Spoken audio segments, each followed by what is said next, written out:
Hello and welcome to your number one tech show.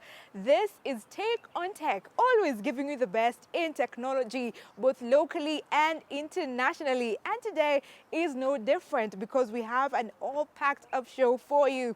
My name is Stephanie Ayieta, and the hashtag to use today is Take on Tech at KBC Channel 1.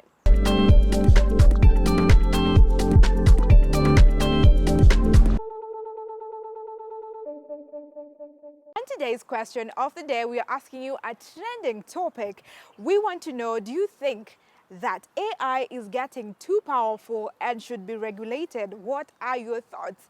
Talk to us at KBC Channel 1 using the hashtag TakeOnTech.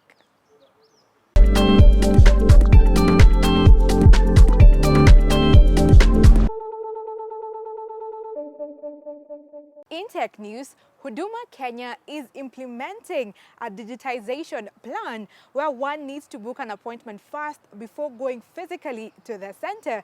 We have this in our local news, and internationally, we tell you of a possible ban of powerful AI. This comes from a member of the government AI Council. More on this in our tech news roundup.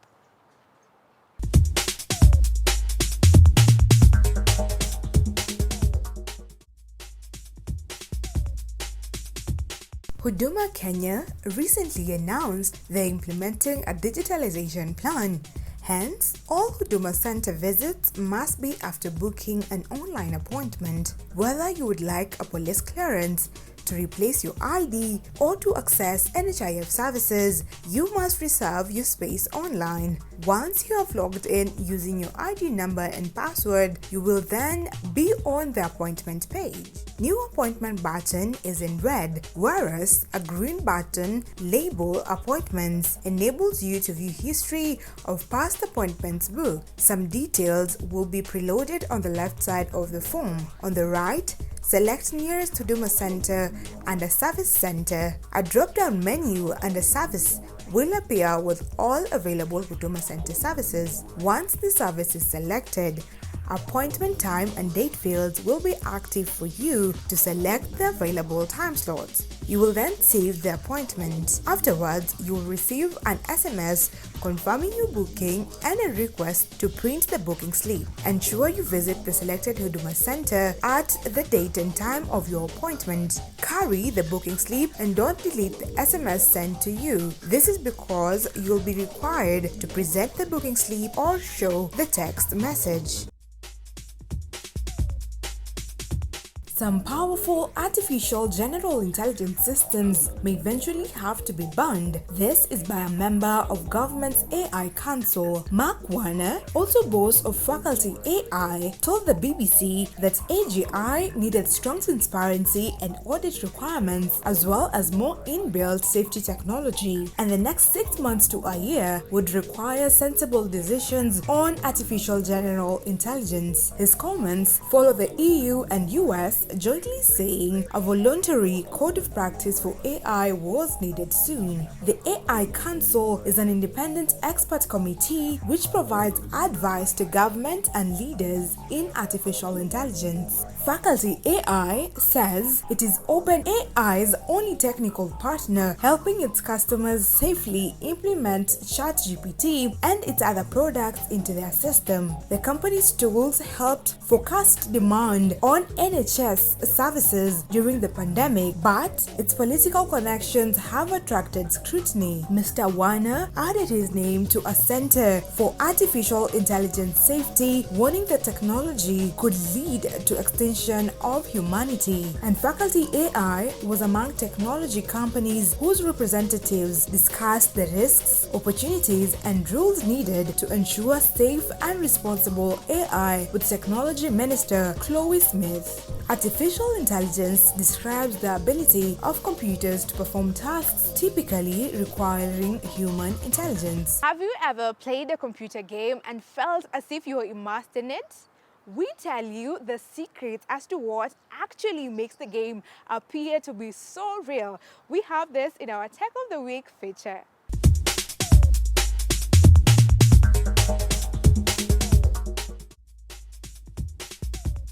Graphics in many different games have been getting noticeably more sophisticated, arguably approaching what's known as photorealism, indistinguishable from photos or videos of the real world. Mr. Harding Rolls points out that in general, advances in graphics matter for the games industry, saying that consumers definitely want that. They love looking at things and thinking, wow, this looks amazing. Rachel McDonald, professor in creative technologies, has conducted experiments with her colleagues, and they suggest that for players' immersion in games, how an on-screen character looks is much less important than how they move. Mark Rutten, president of Create Solutions at game software firm Unity, notes that today's most realistic content relies on highly detailed 3D modeling of objects. Last year, Unity showed off a computer-generated clip of a lion and its cub, featuring 2 million individually rendered strands of fur. One important emerging technology for game graphics is Neural Radiance Field, or NERFS. California-based Luma AI specializes in this and says it already has customers using the tech to make games. A neural radiance field is an artificial intelligence system that can represent objects or scenery captured in photographs or video footage in the real world. Some of the best game graphics today use what's known as ray tracing, accurate simulations of the way light bounces off surfaces or creates glowing effects around neon signs and so on.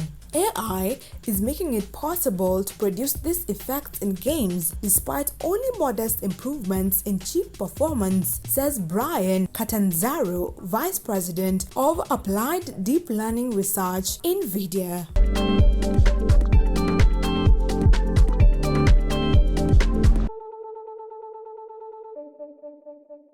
From that, we now move on to Tech Talk, where we join Grace Githaiga for an interesting and informative interview. Let's listen in. Welcome to the interview section of Take on Tech. Take on Tech is a program that brings you technological concepts and debates and breaks them down in an un-tech way. Now, in today's interview section, we are talking to a gentleman by the name Hare. I can never get it right. I don't know whether it's Hare or Hare, but you'll tell us. And Hare has been working to support Chief Information Officers Africa for a while. Actually, he's highlighted the role of CIO in tech organizations, and this is what we want to understand in today's program. Karibu to the program, Hare. Thanks, Grace. Okay. Asante sana. Yes. Now, I know you are the chairman of DX5. Yes. What a name. What does DX5 do? It doesn't give an indication of what you do. DX5 is actually, DX is short for digital transformation. And 5 are the stakeholders that we work with. So we're taking a wave, we are riding a wave in the sense that if you look at what all organizations are now looking at, or what they're doing, or what they're focusing on, is digital transformation. So a lot of organizations are getting into the journey of digital transformation, and we're at the beginning of that journey. We see this trend going on for the next 20, 30 years. Yeah, depending on the country and also depending on where the different organizations are at in their journey. So because of that, we had to rethink our strategy because we are supporting those roles. We're supporting the CIO to make decisions on technology. Now, when we start talking about digital transformation, then it's no longer a conversation that you have with only the CIO. It's a conversation that you now start to have with the CEO, with the CFO, with the CMO, and with the CHRO. Yeah? So those are the 5 stakeholders that we focus on. And of course, on top of that is the board. So CIO is short for Chief Information Officer. The best way to describe this person or this role, I normally tell people, a CIO is an individual within the business that has two skills. So the brain is split into two. Yeah? One side understands technology, and the other side understands business. And then you mesh those two. Yeah? So a CIO is somebody who sits in the business, looks after the acquisition of technology within a business, but also directs how technology can be implemented in the different roles or in the different activities within a business. So look at this guy or this lady as that person who sits at the apex of the business, looking at all the processes that a business is going through. So look at sales, look at marketing, look at finance, look at HR, and advises on how technology can impact those areas or how technology can be utilized to streamline stuff in those areas. Any company is has need for a CIO, and sometimes it might not be because you see a lot of depending on the maturity of the business. If it's a big business that can afford a CIO, then definitely yes. Yeah, you need that person because you see a lot. If you look at all these organizations, they're being driven by tech. Banks, other corporates, they're all driven by tech. And in those businesses, you find that you have all these departments. Yeah? So all those departments need to use some level of technology for efficiency, productivity, streamlining. Yeah? So you need that person, that one person who can advise, who understands both the business case in those areas and then who can advise now on what technology you can implement in those areas. In KBC, what is a business in KBC? It's media. Okay, so you have your studios, you have in the studios you have people who are working there, you have a team that does sales and marketing so that you can get advertising and make the company sustainable. Yeah. So the CIO in KBC will be looking at, okay, so we have this technical side, which is a studio. Yeah. So what kind of tech do we need, and how does that tech in a studio integrate with the technology, for instance, in marketing? And what technology does marketing require for them to be able to sell easier to the customers? Contact management system. Okay. Yeah. Or yeah, where now you do your sales, you have your accounts, and you can track each account, how much money they've spent on you, and you can do your marketing through them. You can track, you can do analytics on who are the biggest customers, or which customer you haven't spoken to in a long time, and you can revive those conversations. Yeah, so it's a sales tool that you need as a business to be able to organize your business processing and also your business development efforts. Yeah, so that's a CRM. But on this other side, you also probably need an inventory management system where you can know how many cameras do you have, how many mics do you have, what other thing, how many tripods you have, and where are they, what state are they, you see. So you have an inventory management system. So all these technologies, then it's up to the CIO now to define what will this technology do, where, how, who is going to be responsible for what. You create all those rules, even communication, just as simple as communication. But the CIO will be able to say, hey, we will use Zembra, or we will use Office 365 because this is what we can integrate 365 Office 365 with different things in our environment. Yeah, so that's where because the CIO understands the business, understands the media business, yeah, and what KBC is doing, and also understands the technology world. So that's where the CIO plays.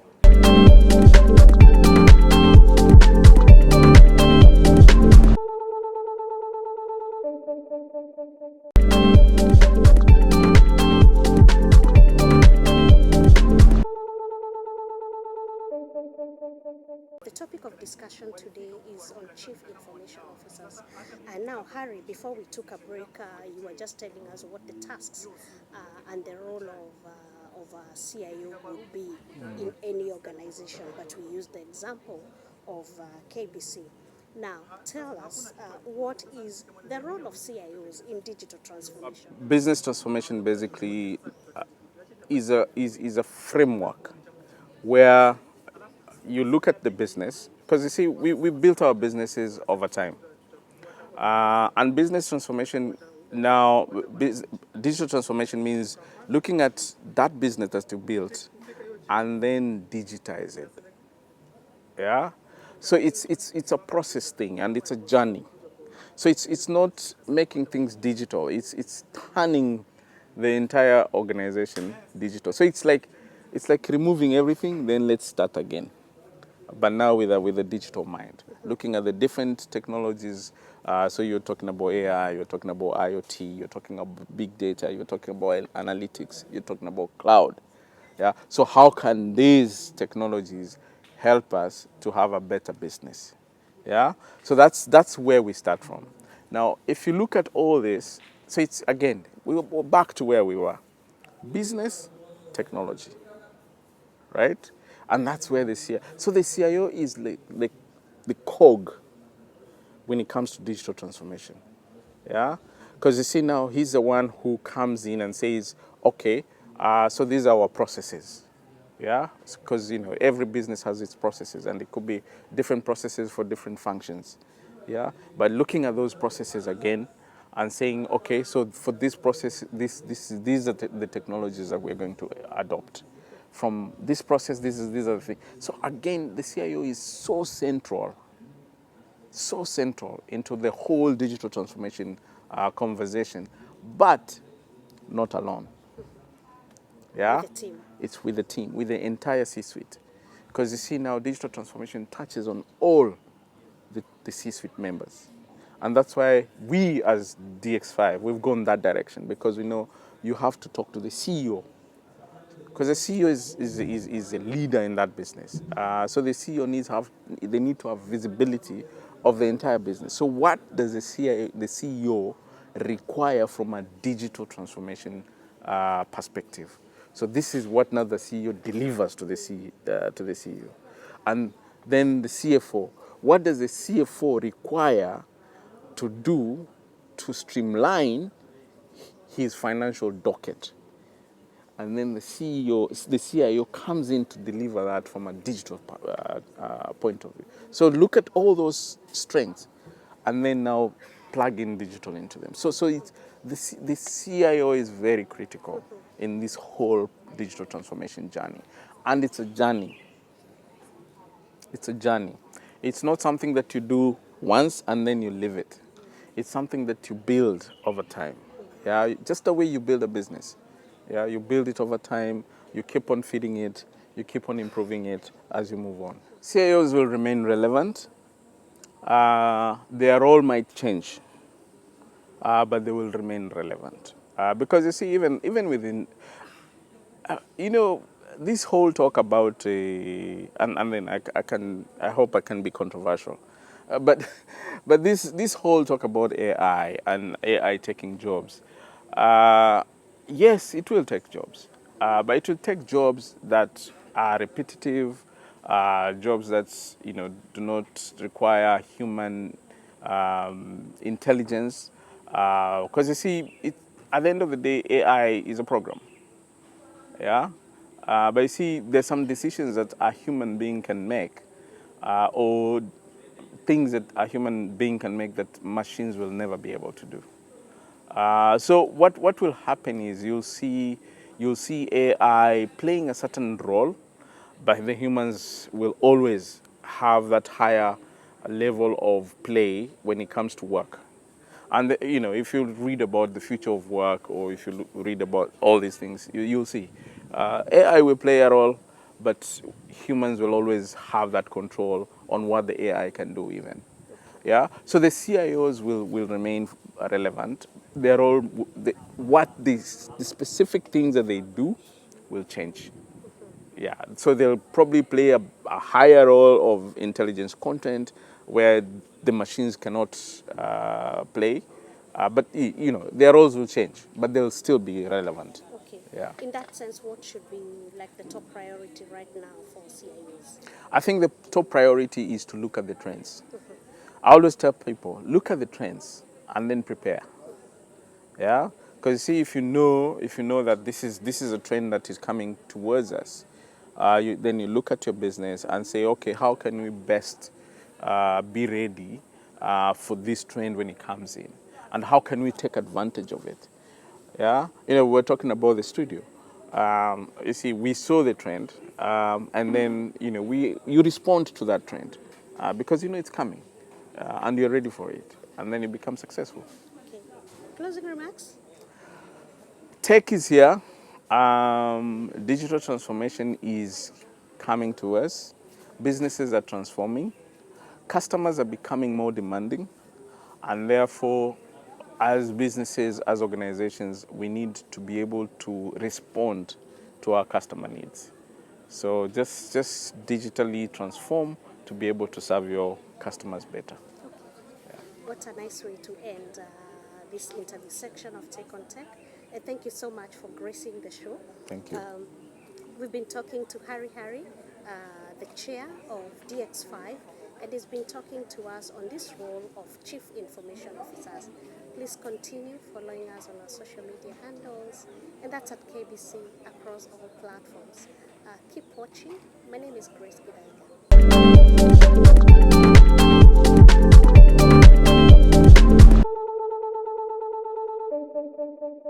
How innovative are you? This is the segment where we challenge you to try something new, think outside the box. That's why we have a special DIY just for you. So try it at home and then tell us how it goes. Let's check it out.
This is where we draw the curtains on today's show. We appreciate your company. It's always a pleasure. Remember, we have asked you a question on our social handles, and the question is, do you think AI is getting too powerful? And does it need to be regulated? Talk to us at KBC Channel 1 using the hashtag #TakeOnTech. My personal handle, where you can also talk to me, is at Stephanie Ayieta. Let's meet next week, same time, same place. Until then, let's keep it tech. Adios.